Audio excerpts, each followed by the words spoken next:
That time of the week, real sounds of Africa means it's the World Football Phone-In on 5 Live. And this week we're talking about Europe and South America. Tim Vickery and Mina Rzouki taking your calls. Give us a ring right now. 0808 5909 693 is the number. You can text us on 85058 or at BBC5 Live on social media. Good morning, Mina. Hello, good morning. How are you? I'm very well, thank you very much. And good evening, Tim. Yeah, evening, Seth, me old mate. It was a big moment. We were all waiting. How much homework has the grand Seth put in to saying the surname of Desikan Thiru Narayanamapuram?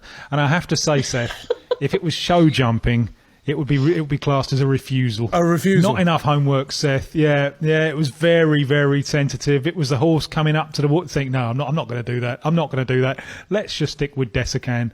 More homework needed, Seth, old son. How are you, mate? Well, you know what I would like to say is when you're as acquainted as I am with many of the guests on this show, do you really need surnames? Good point. And you've wriggled out of that one with a shimmy. Desikan. Challenge you. Desikan, it's a wonderful name.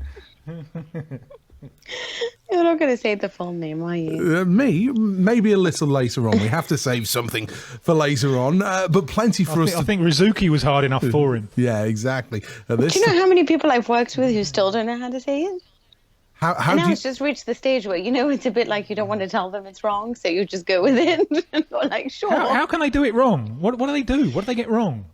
They say Rzouki, which is really bizarre because it would be like, it's like me saying Vickery. It's just weird. I can't help but feel that would be your Japanese footballer's shirt name. Rzouki. Rzouki. I think it would work quite well. We're going to be talking about football from around the world, but of course there's been one story that has absolutely taken over the back pages over here, and I'm pretty sure it's somewhere registered on the Richter scale over there in South America, Tim. Jose Mourinho departing Manchester United, being replaced by Ole Gunnar Solskjaer, a Norwegian in charge of a Premier League team, not something we've seen a great deal of. What do you reckon, Tim? Are you surprised that Jose's gone? Well, I'll do this quickly because Mina knows much, much more about this and many other things than I do. Has it made the papers over there? Some hammer. Oh, of course it has. I mean, he's a huge story. He's a massive star, and say what you like about him, he has a magnificent CV. We gave this appointment some hammer when it happened. I thought it was a terrible appointment from a club where clearly there are things have gone much more wrong than just the coach. It was an appointment that had nothing to do with the identity of Manchester United and really couldn't possibly succeed. Having said that, and this is what I'd love Mina's view, I was very surprised by the timing of the sacking because he wasn't sacked just after he'd lost to Liverpool. He was sacked after the draw that put them against Paris Saint-Germain. And as soon as that draw came out, now at that point he's still coach of United, as soon as that draw came out, I thought, blimey, Mourinho will be loving, he will relish this. It's exactly a Mourinho type of challenge. The Liverpool thing, that's a different challenge, and maybe on some people are arguing that Mourinho is now behind the times and Liverpool are the new thing in town, and it's a team that's like a collective steamroller. Paris Saint-Germain is a different thing. It's a vehicle for stars. It's a vehicle for individual brilliance. Exactly the kind of thing that brings the best out of him, and you could just see him plotting that game and thinking, yeah, that's how I'm going to neutralise Neymar. That's how I'm going to neutralise Mbappe. And I just wonder, and it's probably a foolish conspiracy theory, but is there any, because the relationship had clearly broken down between Mourinho and the club, and that I think was clear from the very first pre-season press conference that he gave. Is there anything in there, perhaps the idea that United were worried that he might win that tie and save himself? What do you think? You asking me? Yes, you. Oh, Seth. Okay. No, don't worry about my opinion. I know nothing.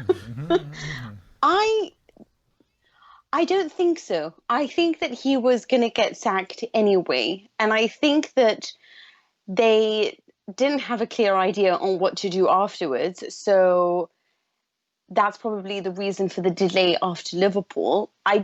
What's interesting is I was doing another podcast. Don't be upset. Yeah, I always think of the BBC when I do them, and and as soon as that tie was announced, the PSG United tie, firstly in my head, I'm like, PSG can never get a team like Schalke for some reason. Yeah. They always get the toughest draw. Yeah. But this time round, they can be happy. It's United that is a dismal United.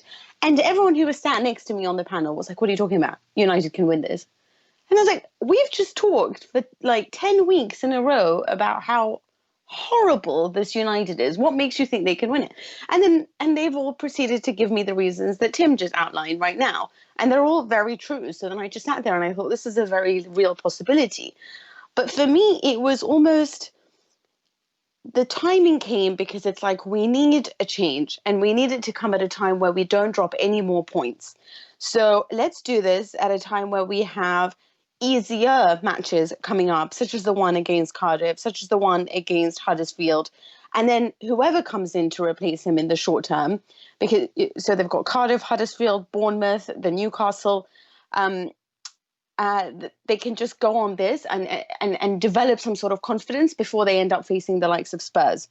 So for me, it was more like a timing of let's bring it so it's a soft landing for whoever comes in to replace him, so they can start to build some steam, so they can try to recover their confidence. And, that's why I think it happened when it did.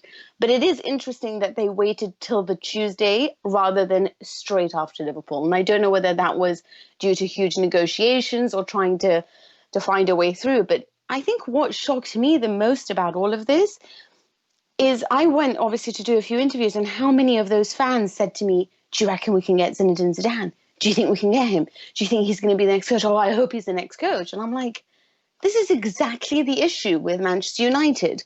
It's like, let's go and get the next big name and we can just line him up. They've turned into another PSG with no identity, with no clear plan, with nobody and no one working in cahoots or as a unit at the very top level to identify what it is that they need to be a big club yet again. And it's not just let's get huge names, let's buy Paul Pogba, let's get the top striker, let's do this. No, it's about finding what it is they want to do and building it up again, because they're no longer Manchester United. You have to get a reality shot at the moment. So Alex Ferguson's gone. It's been hideous attempt after hideous attempt to bring someone that can guarantee results. It didn't work out with Moyes because they didn't want to wait or because he was rubbish. I don't know. Then it was Van Gaal, and then it was let's get Mourinho because he's got this great CV. Well, firstly, who's focusing on the sporting side of things? Who's there to scout? What are they scouting? Are they scouting commercial revenue type of players, ones who generate huge interest from social media and sell shirts? Or are they generating, or they are looking for players who actually create a harmony? Do they have a clear idea of mixing youth with veterans, with experience and no experience, but a lot of motivation? Do they have an idea of what tactical versatility is? Or is it, let's just go for Alexis Sanchez because City want him and we can get him. And we'll just overpay all these guys and bring them all together. No leadership quality, because that's clearly not in the scouting department. They clearly don't understand that buying players doesn't necessarily mean just go and get the most talented, but somebody who can also provide something for the dressing room. Everyone laughed at the time when PSG went for Gianluigi Buffon. And I'll be honest, I was a bit like, really? But this guy has provided so much for their dressing room, for their confidence, or whatever it is, for Areola, who's growing up, who loves to be training alongside him, despite having competition against him. It's sometimes about bringing in a guy who may not offer you as much on the pitch anymore, but can offer you something off it. And there's no clear guidelines on how to bring players in. And it's not just let's go and get Zinedine Zidane because he did great work with Real Madrid. Why? The guy has no affiliation to the club, doesn't speak English, has no understanding of what United is, because he grew up in France, went to play in Juventus, and then went to play at Real Madrid.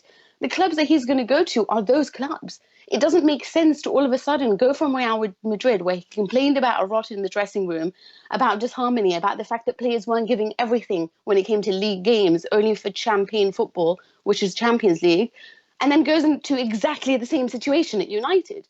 Why on earth would he accept this role? If he does, he's lost his mind. And it's a case of they've lost their mind to even think about him. Mauricio Pochettino is the only name that makes sense, but that's not their early issue. Their issue starts from the top, and it goes all the way down, and they need to have a clear plan in every way, and they need to divide their tasks up front and stop just getting these big guys that generate huge profits and do nothing on the pitch. If only you'd had a few moments to think about what you were going to say, Mina. Oh, sorry. The Zidane thing just really bothered me at the time. Tim, I tell you what, she's set the gauntlet down early in this one. You're going to have to go well to beat an answer as full as that. Do you get what I mean? We're on the same side, and all you got to do with an answer like this, all you got to do with her is you got to light the touch paper and then retreat to a safe distance. It's interesting. My take is ever so slightly different on the fixtures. You say it was good to make the change now to allow the new man to come in and have some success.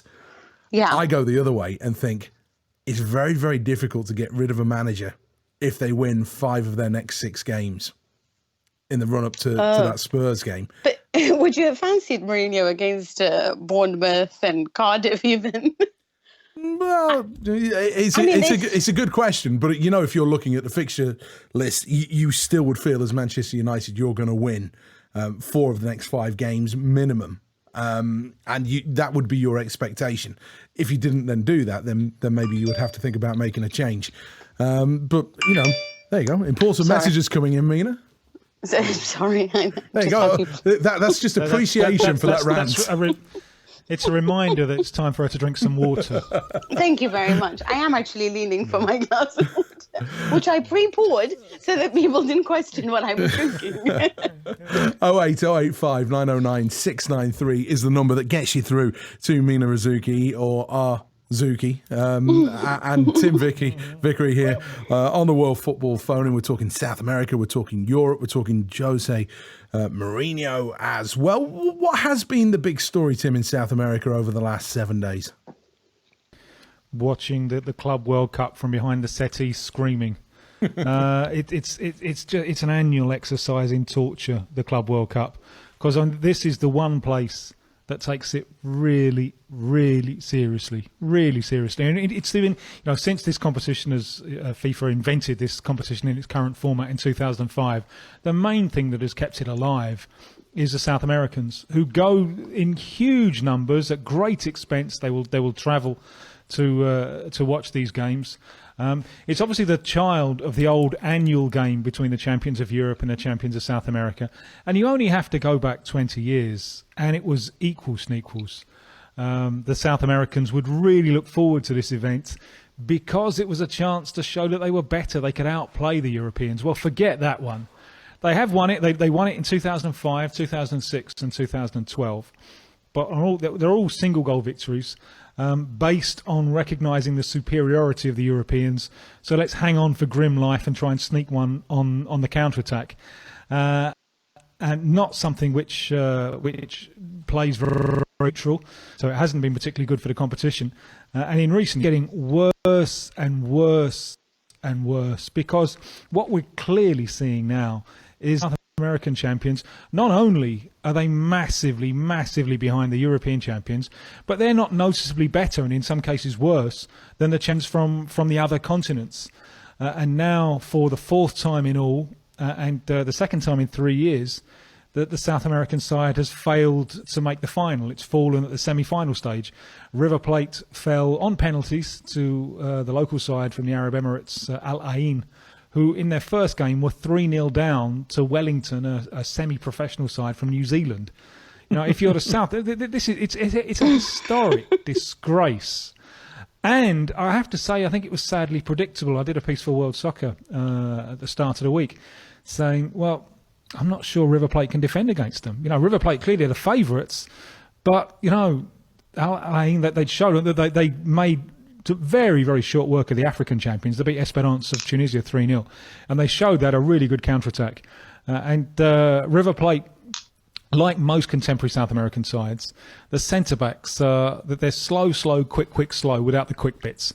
So they are so gettable. You can get at them all the time, and every time Alain came forward with confidence, you could see the possibilities of a goal. Now, there's a sense of denial. They're trying to deny reality in South America, and this is the first time it's happened to an Argentine side. An Argentine side has failed to make the final. So the immediate fallback position is, this wasn't the one that really mattered. The one that really mattered was the Libertadores final. Of course, that game that was the Boca River that was controversially taken to Madrid. And we had two terrific games in terms of excitement. But in terms of quality, it's lagging a long way behind. And see, I don't think this position is tenable. This position, the one that really matters is Boca River, and who cares what happens in the Club World Cup. Firstly, because they're lying to themselves, but mainly because the beauty of a game like Boca against River historically is not just the absolutely magnificent atmosphere that the fans create. It's not just the passion that surrounds the game. It's also that this game historically, and the Libertadores final historically, has been about excellence. The side, these sides are followed all over the world. And now I fear, I mean, this is directly contrary to my own interests. I'm supporting a family and a beauty salon on South American football. But unfortunately, at club level, it still has many aspects of interest, and it still produces great players. It still produces great atmospheres. It's still culturally very important. But the quality on the field is just getting worse and worse and worse. And partly this, obviously, it's an obvious point, this is suffering from the continual sale of talent, which goes younger and younger, and now to more places. They're now losing more players to Major League Soccer in the United States, for example, as well as Egypt, China and Middle East. So it's not just Europe that's buying, but also tactically, so often they're caught wanting. I don't know if you saw the other semi-final, which was Kashima of Japan against Real Madrid. It was a really good game, actually, a really good game. Gareth Bale won it, and they couldn't defend. In the end, they couldn't defend against Gareth Bale. And when he's in that kind of form, he is almost unmarkable. And that mixture of explosive pace and coolness in front of goal. But until he took it away as from well. them, he's imposing. But until he took it away from them, Kashima were right in it. And tactically, it was a joy to watch because they went bold. They looked to outnumber Madrid in the Madrid half, and so often, both with and without the ball, the Japanese had three players where Madrid had two, and they were breaking up Madrid's moves, and they were launching their own moves, and it was really good to watch. I honestly can't remember a South American side playing the European champions like that. In a real game for years and years. I mean, last year, Gremio, who are a pleasing side, it was them against Real Madrid in the final of the Club World Cup. And admittedly, it was a different Real Madrid. It was a better Real Madrid than the one now. But I think they had one shot, and that was a long-range free kick. They ended up hanging off like a team of bats, hanging off their own crossbar. And you look at what the Japanese are capable of, and you're thinking, South America, the relative decline is accelerating, and I'm really worried now. I'm worried for the future of club football in South America. It continues to be really, really important to the society. The clubs have huge support, but the spectacle on the field, and something really badly needs to be done, I think, because the World Club Cup, which is taken more seriously here than anywhere else, is quite a painful annual reminder of relative decline. And what's the one thing that you would do to change club football there that would make a difference? Is there one thing? No, I'm not sure there is. There is one thing. Go on, Mina. I was just going to say, because Libertadores, the final, obviously garnered so much world attention and everyone was talking about it. Is there a way of just getting more people to come and invest in football clubs and sort of help it on a financial level from branding perspective? Yeah, and the prize money's going up next year, so there is a bit more money coming in. But you crash here straight away with one of the structural problems of most club football in South America, certainly in the traditional countries, which is the clubs aren't businesses. Now, I have huge misgivings about the English model, where the club can just be a plaything for some billionaire from anywhere. And that it can be really nice at times. The whole Leicester story is beautiful, isn't it? But there are other things where you have misgivings about that. A club where the brand of the club, if you like, is kept alive by generation after generation after generation of supporters, and this thing just being sold to someone with no connection to the club. I don't like that. However, it's probably better, in fact, clearly better than the social club model in South America, where the clubs they're just not set up as businesses at all. The club, those who vote for the position of club presidents are the members. I mean, in some even huge clubs, there are like 3,000 people voting, which is not at all representative of the supporters. So it's not really a supporters-based model. It's people paying a monthly fee to use the swimming pool and the table tennis tables. It's an absurd way to run a club, and it means that the focus is always on internal politics, not looking out to the outside world. I mean, the big missed opportunity for South American football, for club football in South America, was Asia. The Asian market these days, it watches Real and Barcelona and Manchester United and so on. But it was the South Americans who did, especially the Brazilians, who did more than anyone else to get football in Japan up and running. And there are clubs in Japan that were formed like in the 90s and were formed in tribute to Brazilian clubs. Had South American football got its act together then and produced a level of play that would interest the neutrals globally, including in Asia, it could be on a completely different financial footing. Now, I mean, the economy of Spain is doing badly. It doesn't stop Real Madrid and Barcelona being global players. I remember a few years ago, this is at a time when São Paulo were the absolute reference in Brazil for a well-run club. They're not anymore, but just over a decade ago, they won 3 consecutive Brazilian titles. And at that time, while they were this reference of how to run a club, I saw a lecture from a couple of their marketing executives, and they gave a list of the best supported clubs in the world. And at the top of the list were the clubs from Brazil and Mexico. Do you know why? Because they were only counting Brazilian supporters of Brazilian clubs, Mexican supporters of Mexican clubs, and so on. And I just sat there in the audience thinking, I cannot believe what I'm watching here. This is from a reference in how to run a club, and they haven't understood television. Now, because from the point that television is there, the market becomes global. Yeah. If you don't have to be in the stadium to watch the game, you are chasing a global market, and Europe understood this, and South America, staring in its own belly button, didn't. And it's difficult to see how they can recapture lost ground, especially with a structure that doesn't allow them to function as businesses. And it means that the clubs, because if you're looking for election as club president, the easiest way to do it is to treat your rival as an enemy.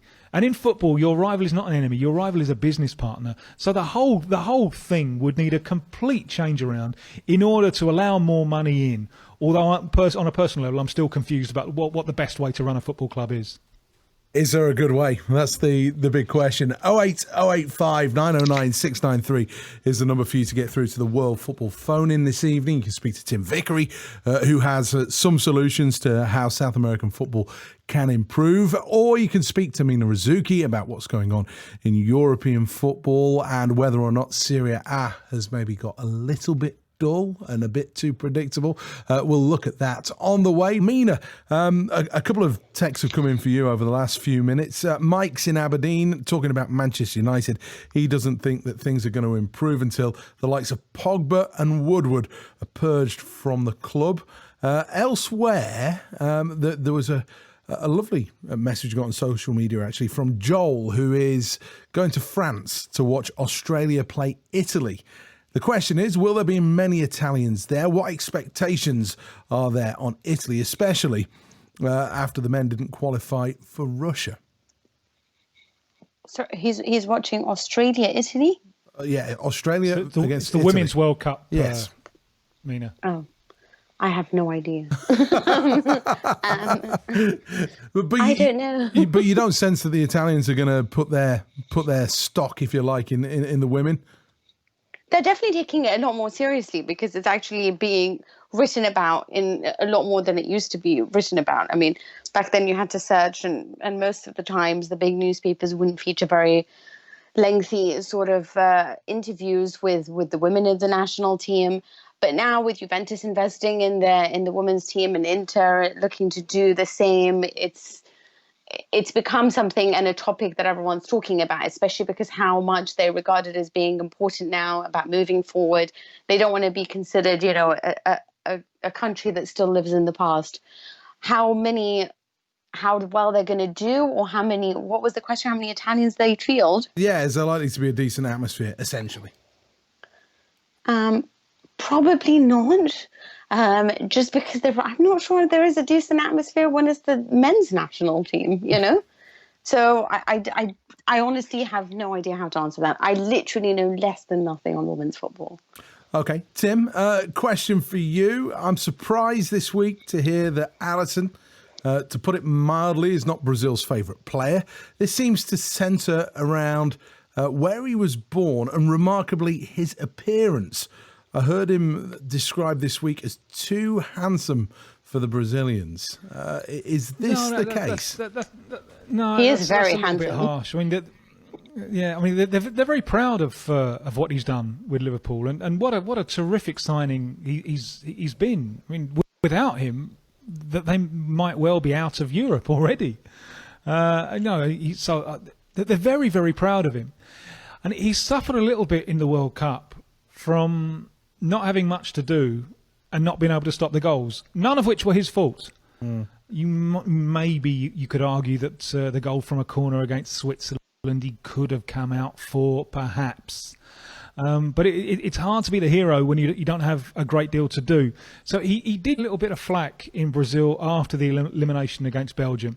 But that's just the usual. They got to find a villain. I mean, the main villain was Fernandinho. Not Alisson, but Alisson was criticised because they couldn't really look back at the World Cup and think of fantastic saves and important saves that he'd made. But no, I mean, they're very, very proud of the change that he's made to Liverpool. And now, on the Premier League now is fascinating for this because you've got two excellent Brazilian goalkeepers side by side. With Edison just down the road at Man City. So, it's very clear that there's a clear battle. And my feeling is that for all of Edison's ability kicking, which is magnificent, he can his ability to kick both long and short. Edison is better between the posts. But you're closer to this, Seth, and you're speaking from the city where one of them plays and not very far from the city where the other one plays. Who would you put as your number one?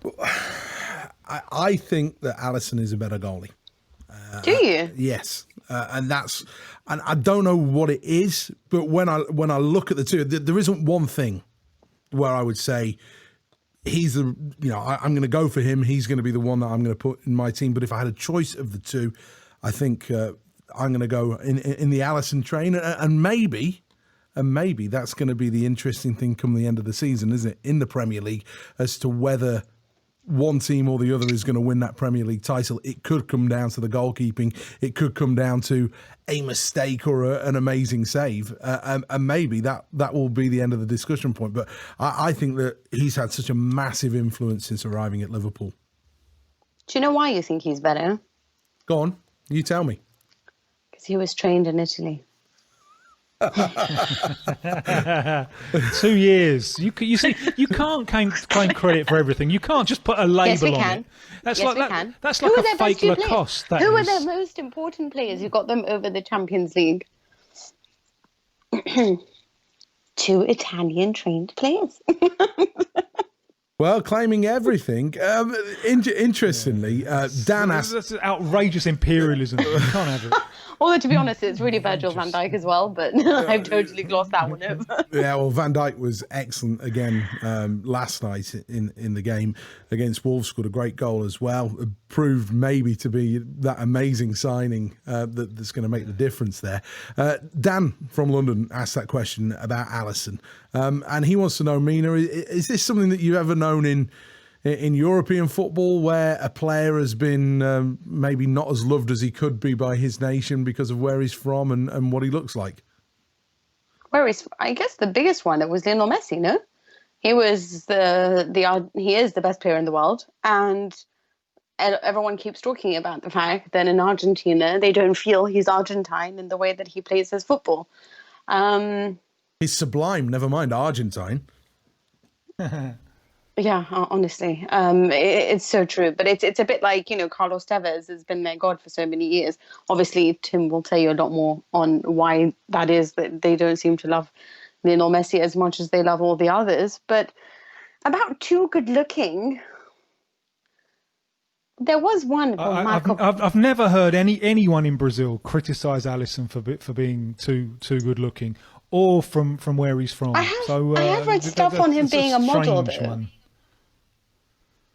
But What about the model that's thing? not to criticise. That's something to I mean, he plays mean guitar as well. That's great. The more strings to his bow, the better. Yeah, I don't know. I've never heard somebody not like a player because he's too good looking or because of anything. But I do know that David Beckham always said that he felt really that he's always sort of been labelled as the best looking player in most teams that he's played for.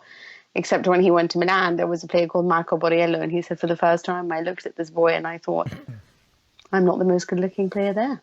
Well, we've all suffered from these hardships in life. It's the World Football phone in 08085 909 693 is your direct line to Tim Vickery and Mina Rzouki. Tim, this comes in from John. He says, a few weeks ago, you were discussing weather in Brazil at Christmas time, but you need to solve an argument. Now, it is 2:43 a.m. on Mad Friday, Tim. So the suggestion is this may be an argument that could have been going for a fair period of time, and there may have been a fair bit of alcohol consumed in between the start and the end of this argument.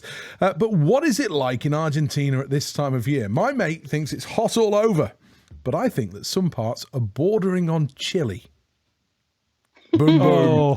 Oh, very good. Yeah, very good. There you go. Mad Friday. Thank you, John. Elsewhere, who cares about what happens to Manchester United other than their fans? For years, their fans have rammed their success down every other club's fans' throats. They've become complacent. They've become spoilt. They just need to get over the fact that they're not as good as some of the other teams in the Premier League. That's from Reevy, who's elsewhere in the country. 08085 909 693 is the phone number to get through to Tim and to Mina this evening. I mentioned Serie A, Mina, just before we had the news headlines. Yeah, your very painful comment there, Seth. It's quite difficult to forget that. Is it boring? It is very boring, if I'm honest. Okay. Okay. Well, it's very boring in terms of competition, but it's good football. That's all. Actually, no, it hasn't been good for us. Is it good football from second to 20th and not so good if you're playing against the first place team? Look, Juve aren't thrashing teams, which is my only problem at the moment, because the way that they're playing their football is starting to make me panic a little bit, because I thought by now they'd be this, beautifully effective side. And they've shown it in sort of moments or over 45 minutes, but they haven't dazzled us as the way that I hope that they would be doing. It's still a little bit cautious. They lost to young boys. I nearly lost my mind at that point in the Champions League. Otherwise in Serie A, I just think that Lazio are a bit disappointing this season. I think Milan they don't even have a team. Can I just explain to you that what Milan is going through is close to crazy. They lost Bonaventura in midfield and Lucas Bilia to long-term injuries. They've only got about 4 midfielders, yeah? And then, so they had to bring in Bakayoko, who Gattuso had totally rinsed at the start of the season, saying he's basically a little bit terrible. And a little bit terrible. Yeah. Well, now he's apparently great, but he's not. Yeah. So they had to start playing him because of lack of options, right? There's no Lucas Bilia, there's no Bonaventura. Chanahoglu, God, I struggle with that name, is not performing to expectations. Desikan. Just call him Desikan. I can just do that if you like, you know. They've just got all these issues. And then they've had Bakayoko and Kessie. So they've been playing a two-man midfield because they're the only two that they've got available, right? And now both are suspended for their next game. So they've got no midfielders to play with. Can you imagine? So they've got three that they haven't played in ages, and they don't like them because they're trying to get rid of them, from Montalivo to Locatelli and Jose Mari, who's played like once, I think, this season.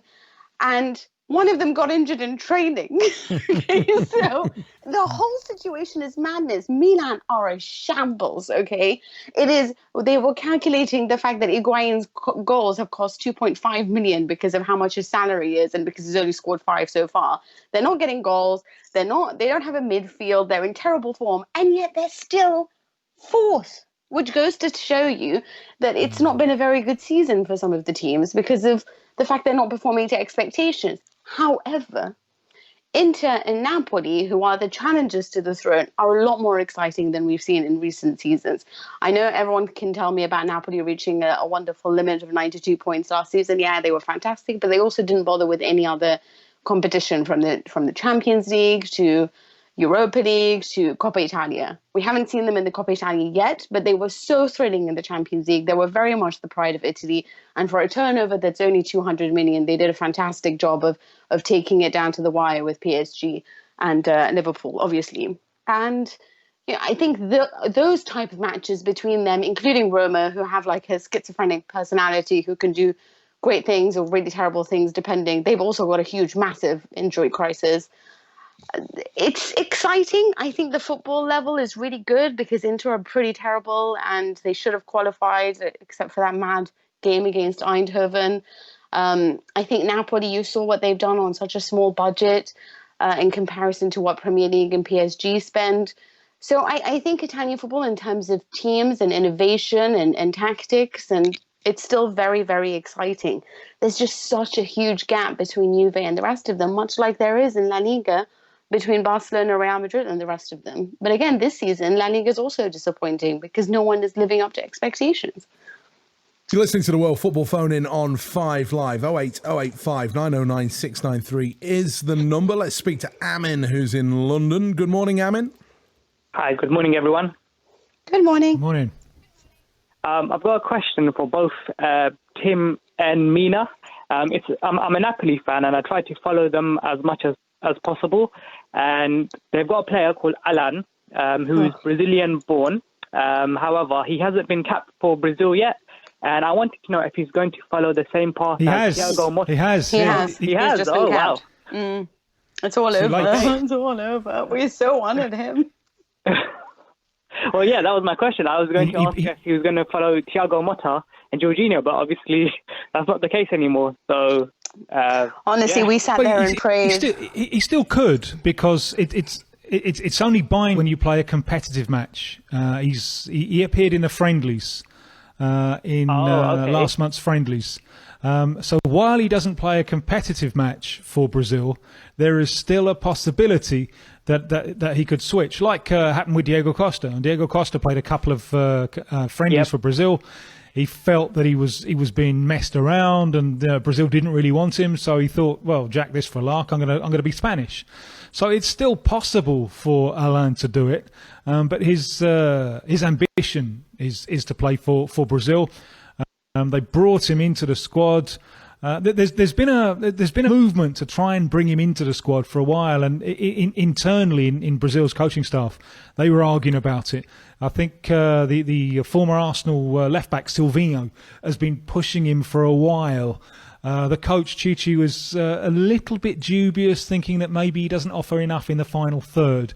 They want midfielders who can get into the penalty area as well, and maybe because he was a player who.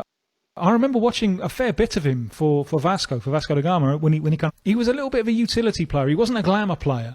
He would fill in. He was a kind of the 12th player, if you like. If the right back's suspended, he'll fill in at right back. Or we're a midfielder short, he'll come in and do a job at midfield. And he did a job everywhere, but he was never a high-profile glamour player. So it's perhaps taken people a little bit by surprise, the progress that he's made. But he's well into his mid-20s now, so I think a change of heart would be surprising. He's there for. He's at the moment. He's in the Brazil squad. It's unfortunate for him that there were FIFA dates in September, October, and November. He missed out in September, missed out in October, got in November, and now he's got to wait till March for the next FIFA date. So a lot can happen then. You can get injured and so on. And obviously now Napoli are out the Champions League, so he loses some of that spotlight that he had. But at the moment, very much he is Brazilian. You can't have him, Mina. You can't have them all. Can I just tell you the joke that Italians say about Alain is 70% of the planet is covered by water and the other 30% by Alain.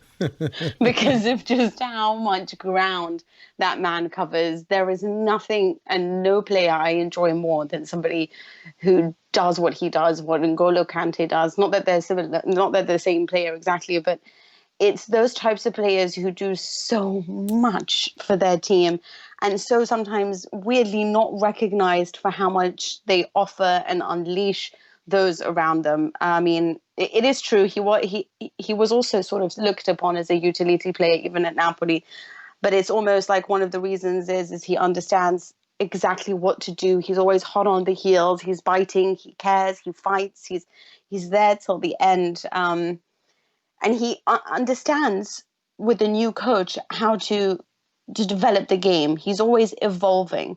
So for me, he's the best player, like one of the better players in Napoli. Certainly, they say that if he's not there, then they're just half the team that they're supposed to be under Ancelotti. Its timing and accuracy is another thing that's greatly improved under Ancelotti recently. But we've lost him. What can I do? Well, there you go. Disappointment from Mina. You could give Jorginho back. But if you made me choose, I would actually choose Anan over Jorginho. And I know that's going to seem absurd because Jorginho is so much better on the ball. But, well, no, he is very good with Verratti, actually. No, I'd like to keep both of them. Thank you. no deal. I mean, from your perspective, Alan, is he somebody that potentially clubs in the Premier League maybe should be looking at? PSG. I think he's, as Mina expertly described him, I think his energy and what he brings into the midfield, I think any top team in the Premier League would certainly have him, maybe apart from Man City, who've got enough creative midfielders on their books, but maybe potentially as a Fernandinho replacement. I'm not sure, maybe, but definitely I can see him fit into any Premier League team, I would say. Hopefully my beloved Crystal Palace, but I can dream. I think he's ideal for City, by the way. I think he's ideal for them. He's so tough and gritty, and for me, I don't think Fernandinho is enough to offer them balance. When they do lose possession, not that they do that quite often, but in Europe, I think that it can be a problem because they do sometimes look like they're tactically imbalanced. If they had Alan and he can just be the defensive guy that can actually clean up any messes, and he's strong and smart, and he can adapt to any kind of tactics really offered to him. Honestly, he is a genuine sensation for me, especially this season. Well, you're certainly selling him to me, Mina. I'll take him. PSG want him, so I don't know. I mean, just before we let you go, do you have any festive football traditions over the Christmas period that you follow? Usually just in front of Sky Sports. Well, am I allowed to say that? It's all right. We won't strike you down this time. Just in front of the TV, watching as much football as I can. Well, that's a good way of doing it. Amin, season's greetings to you. We'll leave you be for the moment. That is Amin. He called us on 0808 5909 693. Tim, we have a question coming in for you from a Wolves fan, Toby, who describes himself as an ambitious Wolf. From a Wolves fan following the game tonight, who could we sign from South America with the finish that we need to be able to win games like tonight? Europe is almost impossible. It is almost impossible to find a 15-goal a season striker. Yeah, it's difficult in South America as well. I mean, it's difficult anywhere. That's why strikers go for so much money. And I would be reluctant to bring. There aren't many, I think, who can make the transition that quickly and just come in and go bang. And also, that they've got such links with Portugal that I'm sure that's where they're looking at first. And that they could bring in a South American from Portuguese football. Jonas of Benfica has been a consistent goal scorer there. He's getting on now, and maybe has just lost that little half a yard. But if you want someone in the short term, I think he wouldn't be a bad signing. But they've gone just that little bit further north. I think Jimenez came from Portugal as well, the Mexican. And he's not a bad target man centre forward. But I think really, if you want, because a club like Wolves, if you're going to make big money signings, you cannot afford to get it wrong. I mean, the thing that really relegated Wigan was making Mauro Boselli their record signing. It was just madness. And he's a consistent goal scorer. He's a goal poacher. He doesn't do anything else, but he is, and he always has been, Argentine, a consistent goal poacher. He's since not doing anything. He didn't score a single Premier League goal with Wigan. He's in Mexico now, and he scores consistent goals there. But as soon as they signed him, I thought, well, this just isn't going to work. Now, a consistent goal scorer in club football in South America, but put him into the Premiership. He's not quick. He's not strong. For a side that are going to be defending for a lot of the game, he's not going to offer enough. And making that decision effectively relegated Wigan. And there's a big warning sign there. Warning: don't spend big money on someone who is not a dead cert. So I wouldn't even be looking at South America, or I'd be looking maybe at South Americans in Europe. So on that one, I'll kick the ball across the Atlantic to Mina. Mina, you're up. I think Italians do quite a good job when it comes to scouting sometimes players that aren't well known and cheap, therefore, and can actually score the goals. There's obviously, I think everyone has heard about, Poland is a great place to go. They do have so many great strikers, and if you've got a scouting network over there who watches these guys, and you'll be surprised at how much unearthed talent that there is. And there's a player called Piontek who plays for Genoa, and he scored 12 goals already this season, and we're on week 16. He is incredible, bought for basically peanuts. Just been the revelation of the season, has outscored Ronaldo, is such a great talent, and all it was, I just remember the president saying that he was hosting a dinner and they showed him the video of Piontek playing, and he was like, yeah, I'll go for him.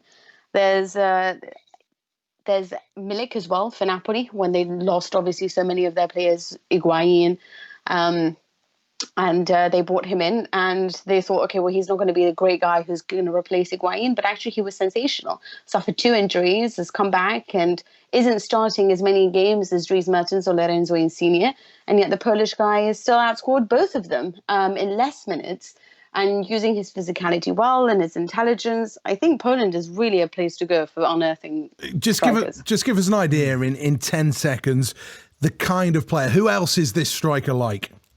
Who? Which one? The one you're just talking about, the Pole. There's 2. Milik. The other one.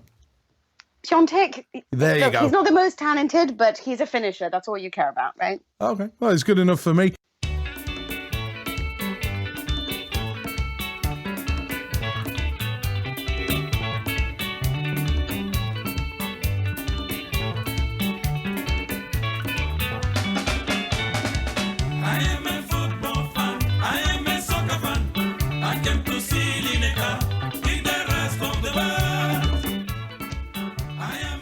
Well, we're talking about football in South America and in Europe. We've talked Jose Mourinho. Mina has put the world to rights on the subject of Manchester United. Tim has discussed how South American football can change for the better. And we're taking your questions as well. 08085 909 693 is the number that you need to get through to us here in the studio. And we'd be very interested in taking your calls over the course of the next 50 minutes. One of the interesting questions we've had come in on the text, we've been discussing different players that potentially could come in, and the question that came a little bit earlier on about Wolves and who they could bring in from Toby. Gaz, who's in Cornwall, says, clearly you don't think there are any decent British players that can play in this country when you need to look at other countries for players. I find that unbelievable. It's just normal, though, isn't it? There are lots of good players. Obviously, we've seen, a lot of them move to the Bundesliga to try to actually get some game time. We've seen how Jadon Sancho has just thrived under Lucien Favre, and Reece Nelson as well is doing a great job. And it's true, the fact that they have to travel as well to get some game time. But they should be looked at. The whole point was there was so much investment made in youth sectors. And with all the money that the Premier League have in raising children, they should be given more of a chance. But they're not for some reason. And that's where we should be looking. But on the terms of a striker, I know this is going to sound bizarre, but what is a great striker nowadays? Because there's many who can score goals. Because I just described to you Piontek, and I said to you, he's not the most talented because outside the box, I don't see him doing too much.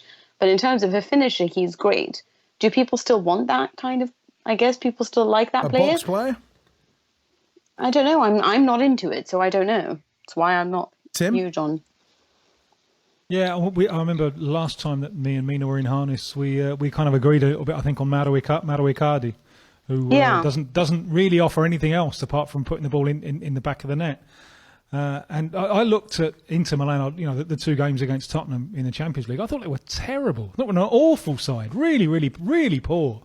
Inter Milan. It was no surprise to me that they failed to qualify. And I wonder how much of that do you think is the fact that you're carrying one fella who's a star man who does score some great goals, but he doesn't contribute much else. Yeah, but there's a lot being said about that, actually, because without him, they're sort of even more rubbish. And Luciano Spalletti, their coach, has made a point of saying he is actually partaking in the action in the final third. He is doing the give and go, and he registered the most amount of touches in his last game, which was 45 against Udinese, which everyone was like, oh my God, he registered 45 touches of the ball. Like, finally, he's a team player, which goes to show you how many touches he's had in previous games when this hit the record. He is doing a little bit more for the team, at least he's being asked to. But for me, that's not the issue. Icardi is not their issue at the moment. Their issue is their midfield is too dependent on Brozovic, who has been actually very good. But the fact that they're carrying Ivan Perisic, who continues to be given starting positions, despite the fact that he's been terrible since coming back from the World Cup. I think he's had one or two good performances, but nothing to the levels that we expect. And yet he's barely being benched or sort of, given some time out. And their midfield is just not that great. There's a reason why they wanted Luka Modric. And without Matías Vecino, they are another team because they don't have a great sort of defensive midfielder either that can do the job. There's just so many problems there because there's not enough tactical innovation from a coach like Spalletti, who many thought at the time could do something special because of his great Roma side, of the fact that he changed Francesco Totti's position. But he's just been underwhelming. Inter are progressing, weirdly enough, as soon as their games started to somewhat improve and their performances started to improve, they didn't get the results they wanted, which is especially evident against PSV. And if you think about it, even in that first match that they played against PSV Eindhoven, they should have had their goalkeeper sent off. They've been nothing short of abysmal, which is strange considering how much money they've invested in the squad, how much money they invested into a coach that's got such a big name. And yet, once again, they've come up short. You're listening to the World Football Phone-In. I wonder, Mina, whether one of the problems with Italian football is midfields. We've mentioned two clubs now, and you don't like the midfielder either of them. Who is the other one? I don't know. A little earlier on, talking about Milan. They just don't have one. They just don't have one. Yeah, they don't have one. Their midfield's not. It's not great, but Bonaventura is a very good player, and so is Lucas Biglia. They're not world beaters by any stretch of the imagination, but they're good players, at least for this level of Milan. It's not exactly Saki's Milan, but they're not bad. Midfield, I think, is your most important department, right? it's kind of like the one thing, this Liverpool side is close to perfect. But if you were going to enhance one thing about it, their defense is holding up, their attack is world renowned. But if you were going to enhance it in one way, where would you go?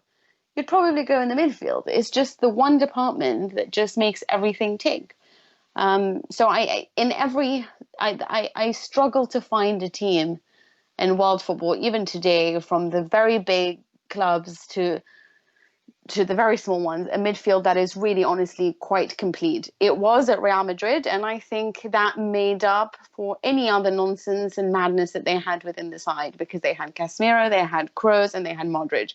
It was perfect. And in terms of, defining roles and dividing tasks, it was the perfect unit. And obviously so was Barcelona when they had Xavi, Iniesta, and Busquets. Since then, I'm struggling to find one, because City, even for all of City, even Liverpool, it's still not perfect. Perfection is always the chase. 08085909693. That's the number that Thomas has called. Good evening. Good morning, Thomas. Good evening or morning to yourself. Who do you want to talk to? Well, I've got one question for Tim and one for Mina. The one for Tim might be a bit more in-depth, requiring of an answer. I was just wondering, given the consistent high standard of talent that comes out of South America, is there another reason besides the money in Europe that the South American domestic leagues aren't of a higher standard? The players are still being produced. The problem is the collective context in which those players then develop. There's now a consensus, both with the players and with the European clubs, that you want to get them over to Europe as early as possible, because the longer they stay in South America, the harder it is to get them to adapt. There's a German company, I think it's the kind of company that were instrumental in bringing Roberto Firmino to Germany when he moved straight from Brazil's second division. And that's a conclusion that they came to about 10 years ago, that they could sense the relative decline. And really, I suppose the fact that the South American football still hasn't responded to the changes in the game, still hasn't really responded to what Guardiola brought to Barcelona more than a decade ago. And you look at a lot of South American club football, you have a lot of very, very slow, lumbering centre-backs who play very, very deep, because that's the way to protect their lack of pace. If the ball is played behind them, it's the goalkeepers. The consequence of that on the game is that the lines of the side, the defence, the midfield and the attack, are miles apart. They're miles apart. That makes it very difficult to play a possession game, because obviously the longer the pass has to be to link the lines of the team, the longer the pass has to be, the less chance there is of that pass being precise. Now, if you get the team close together, a short pass, that's much easier to play with accuracy than a long pass. So you get huge gaps between the lines, and very few sides who advance of the ball get bizarre enough. A lot of long kicks. Sometimes it's almost like watching Hang on a second, Tim. Hang on. You're going on your Christmas remix by the sounds of things. He was in full flow, and then it was like Jive Bunny had got a hold of him. He was rocking around the clock in all kinds of directions. Are you back, Tim? Are you okay? Yeah. Okay, Yeah. Carry on. So that's one reason, I think, why one of the things, and you see this very clearly in Brazil, what kind of player are they producing in huge numbers? It's the striker in wide spaces. They're almost killing off their centre forward. Centre forward used to be a Brazilian speciality. But really, since the decline of Ronaldo, and Adriano threatened for a while and was great for a while, and then he couldn't live up to it. Really, since then, they haven't had a world-class centre-forward. And you watch the way that the centre-forwards, that they're often 30 yards away from anyone else. It's very hard for them to play. The strikers in the wide spaces the great thing that they have in this quite antiquated model of football where the teams are so spaced out is they have acceleration space. It's easier for them to get on the ball and to have a run at the opposition. That's one of the big reasons, I think, why South American football and Brazilian especially, they're selling so many of those wide attackers to European football, because that's a style of player. It's helped, his development is helped by the backwards nature of the Brazilian game. So at the moment, say Vinicius Junior, who Real Madrid have paid a lot of money for, they've got him over. They're using him very, very sparingly because now he has to adapt to having less acceleration space. So now he has to adapt to having to decide more quickly what he's going to do with the ball. But he was allowed in the brief time that he was still in Brazil, he was allowed to pick up momentum because there was lots of space for him to get on the ball and run at the opposing defences. You look at someone like, say, Artur of Barcelona. He looks immediately at home. And one of the reasons for that is Barcelona, the lines at the side are much, much closer. So for a player like him, who's very good at receiving the ball, he can turn in an arc of 360 degrees and give a quick, accurate pass. So he looks great because suddenly he's at a team that gives him more options to pass the ball quickly. So there are still great players being developed. There is great individual talent, but for most of them, the European clubs have decided get them over as early as you can. Teach them how to play a more modern style of football where the lines of the team are close together and the team is more compact. Thomas, you had a question for Mina as well? Oh, yeah, thanks very much for that, Tim. Also, I had a question for me, which was about 4 or 5 years ago, there seemed to be a lot of hype around Stefan El Shaarawy. I don't know if I'm saying that correctly. Yeah, you did it perfectly. I was just wondering, what seems to have happened to him? Because he seems to have disappeared off a lot of people's radars. Because I think a few years ago he was hailed as being like Italy's great young saviour who'd come through and be this amazing starlet. Yeah, I know. He has dropped off and the hype was never justified by his style of play. He's a wide player. He is not obviously as good as what South America can produce. But he played obviously in a Milan side in which there was huge controversy at the time. What I'm going to tell you now are things that have been alleged and said at the time, but Zlatan Ibrahimovic really didn't like playing with him. It caused huge problems for El Shaarawy at Milan at the time. He was developing, he was sensational, he was finding his feet and finding his rhythm, and Ibra just didn't find him to be a player that they could work together. And there was this huge scuffle at the time, apparently, and he had turned around and said, I'm not playing with and I think at the time he called him the Egyptian or something like that. He said, I'm not playing with him. Stefan El Shaarawy is half Italian, half Egyptian. He's always been very good. He's just never been able to really build momentum or to have the consistency and stability to really show what he's capable of. And so he stagnated, and it happens with a lot of great players in Italy, even Domenico Berardi, who's at Sassuolo. But I'll tell you, he's with Roma now, and I believe he's their top scorer in the league. Because I know that Dzeko is the guy who scores the goals, but he's done a better job of it in Europe than he's actually managed in Serie A. So in Serie A, the goals have come from El Shaarawy. And when he hasn't been available, they've at times worried that there wasn't, the finisher that they need. And by the way, by top scorer, I mean, he's only scored like 5 or 6. So it's nothing like super special. Yeah. But this is a team that they do share the goals in between everyone. You've got Cengiz Under, you've got El Shaarawy, Justin Kluivert even has managed now for Serie A. But he is very important for them now, and he's building consistency, and he does have the faith of Eusebio Di Francesco. And just as he started, scoring a lot and becoming their top scorer, he suffered another injury because Roma are just another Milan at the moment. They just get injury after injury, which is also why the fans are really unhappy with everything that's taking place there, including the training of their players. He's obviously never probably going to live up to the potential that he exhibited initially. But, hey, he's doing very well at Roma. Okay, Thomas, Thanks very much. I say enjoy the rest of your night, guys. Thank you very much. See you. Good night. Merry There you go. Festive greetings to Thomas, who's in Manchester. He phoned 08085 909 693. Let's talk about festive football in the various regions. Tim, is festive football a big thing in South America like it is here in the UK?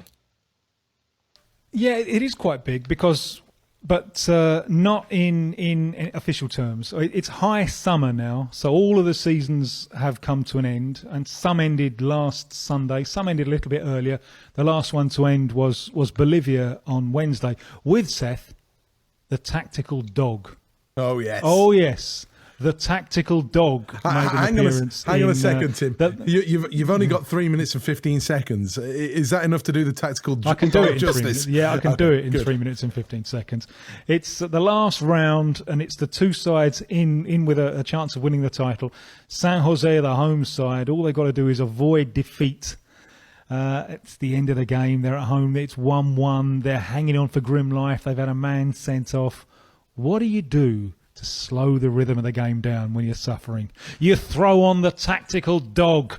You saw the other week the dog in Argentina, that there was a dog, the goalkeeper dog, who cleared the ball off the line when it was going in. Yeah. Well, this is the tactical dog, and it worked very well. So anyway, the seasons are over. So what happens now? What the players do when they're off season? They organise festive games. You know, friends of so and so versus friends of someone else. They all get together, have a good time, and raise some money for charity. So it's a lovely little tradition that they have over here, and it's very strong at this time of year. The festive game. And if you had your own festive footballing tradition, what would it be, Tim?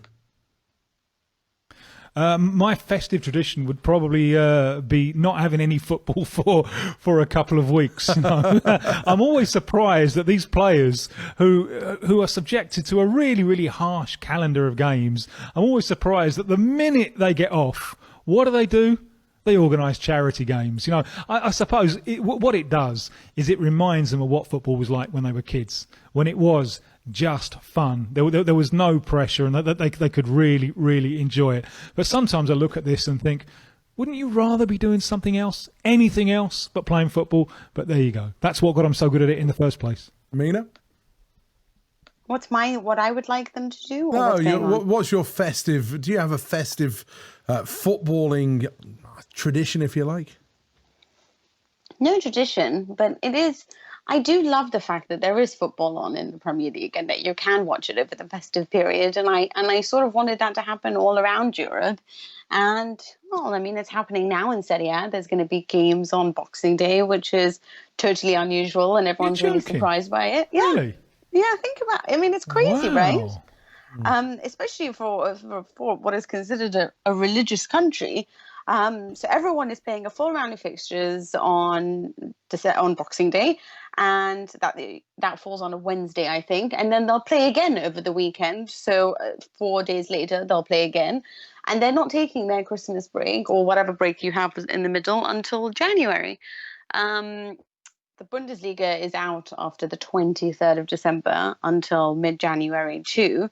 So yeah, it's interesting to do that, and I love being able to watch. So now I've got the Premier League and I've got Serie A, and for me, long may it continue, and long may it spread over everywhere else. Well, I have this weird sensation this year, which is for the first time in 20 years, I'm not working at Christmas.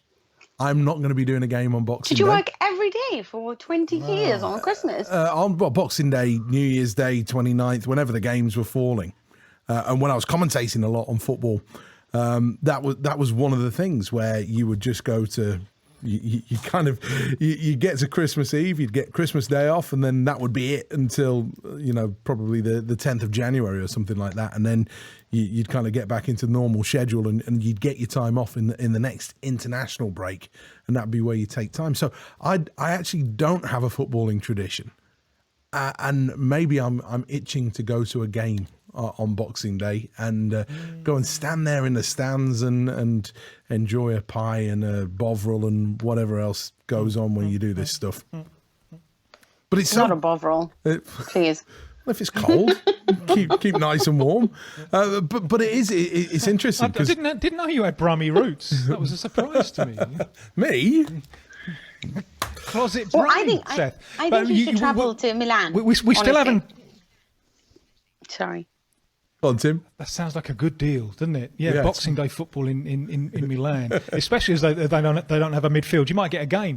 There's one subject. I think the most important subject that so far we've forgotten, and we've got to treat it in the last half hour, which is the footballing progress of your kids, Seth. We've got to hear about this. The world is on tenterhooks, wanting to know what kind of progress your kid is make on the football field. Surely, when we come back from the 3:30 news, that's got to take priority. It is 3:31, and that breaking news will be on 5 Live in the next 29 and a bit minutes. 08085 909 693 is the number to get you through to Mina Rzouki and to Tim Vickery on the World Football phone-in. That's what Casey has done. Welcome, Casey. All right, Seth. I just had a quick question for Tim. I just want to say hi, Mina, and hi, Tim. How you doing? Hello. Yeah, very well, thanks. What's on your mind, Casey? I was just wondering, there's a lot of rumors, and Mina, actually, you could talk to this too, because it's a player that came from Brazil that ended up going to Inter Milan and not having a great time and going to, I believe, Benfica. But Gabigol, there's rumors that Gabigol could come to West Ham United on loan for the rest of the season. And I just wonder how he's been playing for Santos, if it's a possibility that he could actually have an effect in England after such a up and down career, even though he's only 22, which seems insane to me, in Italy and Portugal. Yeah, he really didn't do anything in that first spell in Europe. He was top scorer of the Brazilian Championship with Santos. There weren't really pressure goals because Santos were mid-table, and the jury's still out. I think for me, it's bizarre to think that just over 2 years ago, 2 years and a few months, when the current Brazil coach took over, he had a doubt at centre forward, and am I going to go with Gabriel Jesus or am I going to go with Gabigol or Gabriel Barbosa? And he went for Gabriel Jesus, but it was a close decision. And since then, Gabriel Jesus was Brazil's centre forward for a while. He seems to have lost that to Firmino, but he's gone to big money move to Man City where he scored his goals. He's had some problems, but meanwhile, Gabriel Barbosa, and in Europe just had a terrible time. Part of this may be technical, but I think it could be more psychological. He'd always been the spoilt kid, a little bit precious. And I think it was hard for him to go further to an environment, and Mina's told us about Inter Milan and what a shambles they've been. Both the Milan clubs, it seems strange when you think of the importance of that city to Italy's football. So perhaps it was the wrong environment. Perhaps it was an environment where no one was doing well. But also, I wonder if he was prepared to win a place, to earn a place week in, week out, rather than just having one given to him. I've heard one or two things about him and his personality, and he might be a little bit precious. There have been a few clubs after him now for extending his loan, and Flamengo here in Rio want him. They've been chasing him. Crystal Palace, I think, were having a look. I certainly think he's worth a flyer on a loan. I wouldn't if I was say West Ham, I wouldn't buy him. I would, but I might be interested in having a look at a loan. And he's quick. He's a left-footed striker. He can play wide or he can play through the middle. I would imagine that for the Premier League, he might be a little bit lightweight to play through the middle on his own. So you'd play him off a main striker, or you play him wide. Maybe the experience of failure in Europe the first time around, it might just have brought him down to earth a little bit, and it may have made him think, right, I've got to get it right this time. It's now or never. So worth a flyer, but I wouldn't buy him. I would only take him on loan. Mina, Casey in Chicago is asking about Gabigol, about whether or not he could be heading to West Ham United from Inter Milan. What are your views on that? Would it be a decent signing? No. Sorry, absolutely. If you are going to take a punt on him, then I would agree with what I've just heard Tim said, which I only had the back end of, but he was saying take him on loan, for sure. But I mean, the guy didn't play for Inter, and he didn't play when he went to Portugal. He didn't play ever, and all he did was complain that he was not playing ever, but not show anything that warranted a starting position. So I'm not keen. There were lots of rumors of him off the pitch, in terms of his attitude, and on the pitch there was nothing that warranted his inclusion. So if you're going to take a punt on him, then do so with knowing that you can send him back and not have to pay anything. Happy with that, Casey? Cheers. I appreciate it, Seth. Thank you. There you go. Festive greetings to Casey, who disappears off. Sounds like he's already celebrating Mad Friday, if you like, out in the bars in Chicago. It sounds like having a good time over there. Right, I'm going to give you two the choice here. Do you want to go for the big subject or the little subject? Big. Let's go big. Michael in London, 85058 on the text, sent this in. Have a question loosely concerning Mourinho's sacking. Since Guardiola's Barca and Spain's success, I think it's almost spoilt fans in the sense that it showed that it is now possible to win trophies and play in an extravagant style. Since Guardiola and Klopp are doing so well with attractive style of playing football and a set ideology, like the touch paper, that more and more fans of those teams identify as being synonymous with their club. Come on, let me get through it. Please, Mina, let me get through it and then you can explode. Synonymous with their clubs, is there still a place at the very highest level for a reactionary manager who tinkers his tactics to suit the opponent's ideology without having one of his own? And will fans accept such a manager now, given that attractive football, or even just a set philosophy, which is utilised week in, week out, is so much en vogue in today's world? What a text that is from Mike. I think it's a great question. Mina, the floor's yours. We've only got 17 minutes on the programme, though. Firstly, Jose Mourinho didn't get sacked because of the fact that he hasn't grown to play this magical style of football, and that is the reason why he failed at United. It is absolutely not the reason why. The reason why Jose Mourinho has failed at United, if we are only to talk about him and not their failures as a club from top to bottom, is because he no longer is the pragmatic coach he was, which is what was behind his success initially. Back then, he knew how to communicate with his players in a lot more effective manner. And more importantly, he did the basics right. Right now, what he has is a team that collectively has no understanding of defensive football, that aren't capable of it even on an individual level.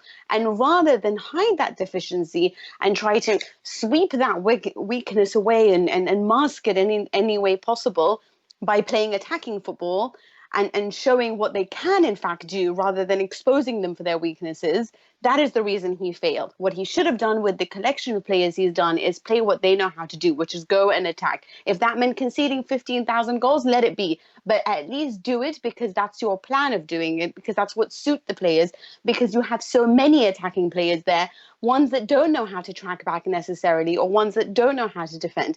It is his lack of simple basics and understanding of that is the reason before his downfall. And if we talk about attractive football and we sit there and say, oh yeah, Barcelona, blah, blah, blah. Okay, we get it. They had Lionel Messi, which is why their attractive football was so successful. It is because you had the world's best player among them.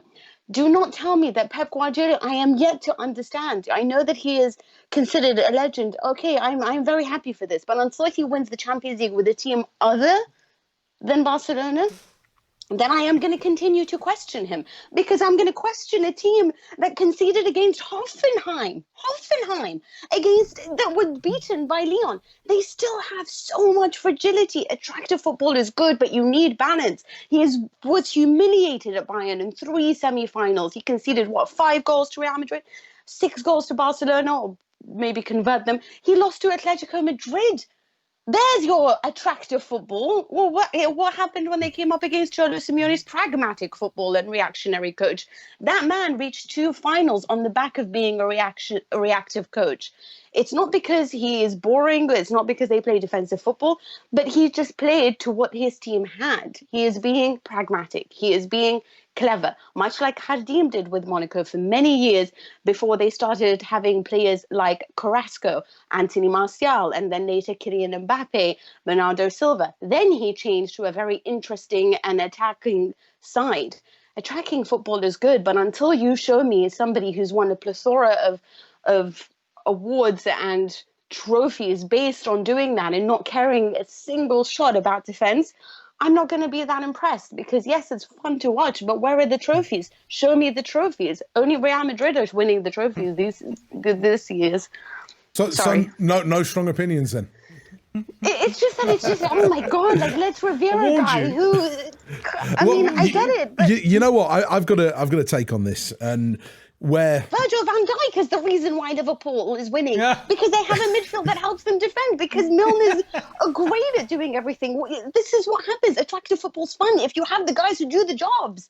I think what's interesting is I think that there has been a change in the globalization of watching a Barcelona team, and where you see the biggest impact on this is in lower league football. And it's somewhere where I've spent a lot of my time watching football in the Championship and below over the last 15, 20 years.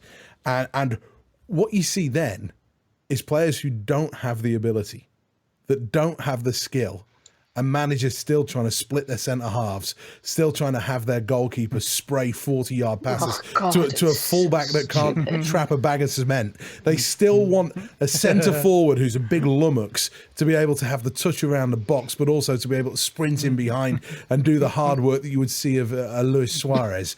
I think it's fascinating. And I remember a couple of years ago, I was at Blackpool, and I did an FA Cup first or second round match, and I can't remember who the team was, but it was a non-league team that they were playing.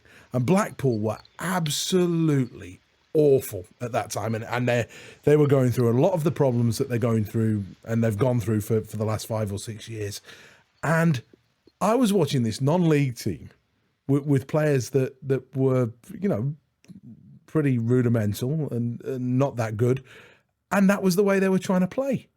And no surprises, they ended up giving the ball away and causing themselves massive problems because they just didn't have the skill. And I am somebody who believes in pragmatic football management. You have to be pragmatic, and you have to be able to play and look after the defensive side of the game. Mina, this is where we agree, that we have to look after the defensive side of the game before you even consider everything else. And once you can keep the ball, you earn the right to play in the rest of the field. Yes. Sorry, but just on Jose Mourinho, it's not like we want people to play defensive football. Nobody wants to watch that diabolical, dire football. You watch Serie A.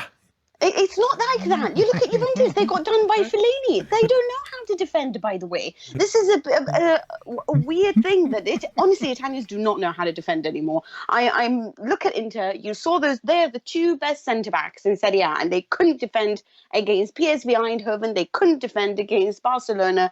It is not a league that understands defence that well. My issue is look how much better Liverpool are now that they have a little bit more balance. They are winning all the games. They are not maybe as entertaining as they were last season. They're not full throttle, high intensity at every turn, but they are so much more intelligent. They are so much more mature than they were last season. That makes the difference. It's being pragmatic doesn't necessarily play defensive football. It's just choosing to play a style of football that suits the players that you have. That's all it is. Mourinho had attacking players, so play attacking football.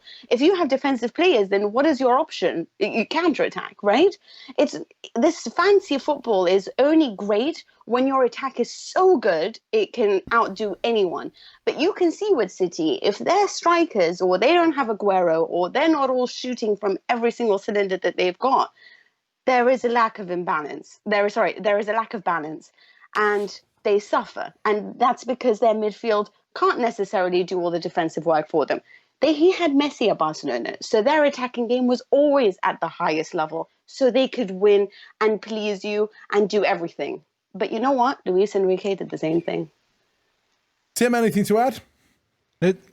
Yeah, I mean, the nature of pragmatism is in itself a changing concept.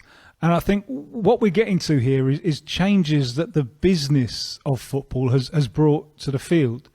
Now, one change is these super teams. You know, the concentration of talent in a handful of huge leading clubs.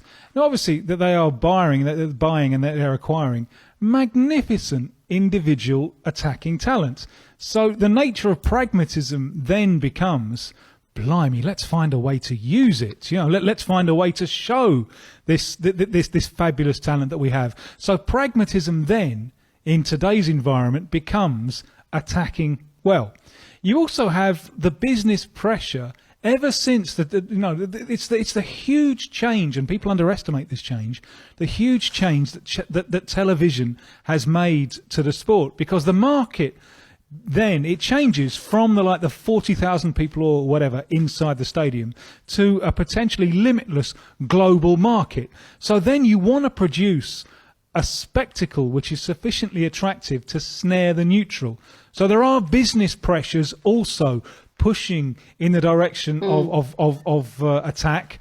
The laws, the interpretation of the laws has changed a lot since the 1990 World Cup, which was the lowest for the number of goals, trying to give attackers as many advantages as you can in order to promote the idea of spectacle.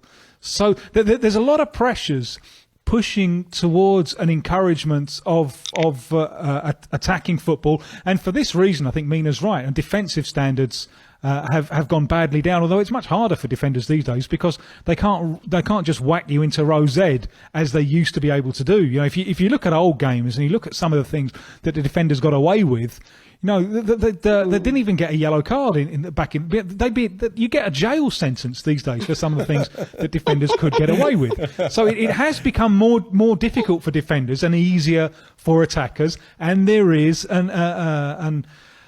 something that we've never seen before, this concentration of talent from the whole world in these handful of clubs that are then looking to get the best out of that talent. And the Guardiola ideology, and here I differ from Mina's interpretation, I think it's been hugely successful in enthusing people for that model of the game. But clearly, football, and this is one of the great things about it, it can be approached in a number of different ways. That's one of the reasons for its success. The way that you play football, the way that you approach football says so much about who you are. And as Mina so correctly pointed out, look at the example of Atletico Madrid.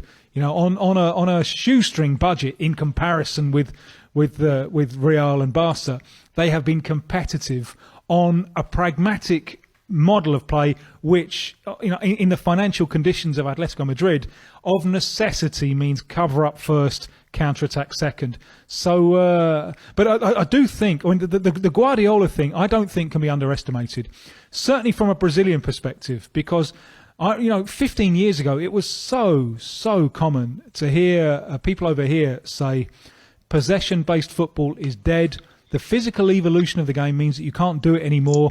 Your central midfielders, they must be 6-footers, 1 meter 80, because less space on the field. They've got to be able to win the physical battles in order to have the ball. And the future of the game in reduced space is based around counterattacks. And that was a guiding mentality of certainly of Brazilian football, and still is in a way. They still haven't really responded. And then Guardiola came along with Iniesta and Xavi and Messi and showed that wasn't possible.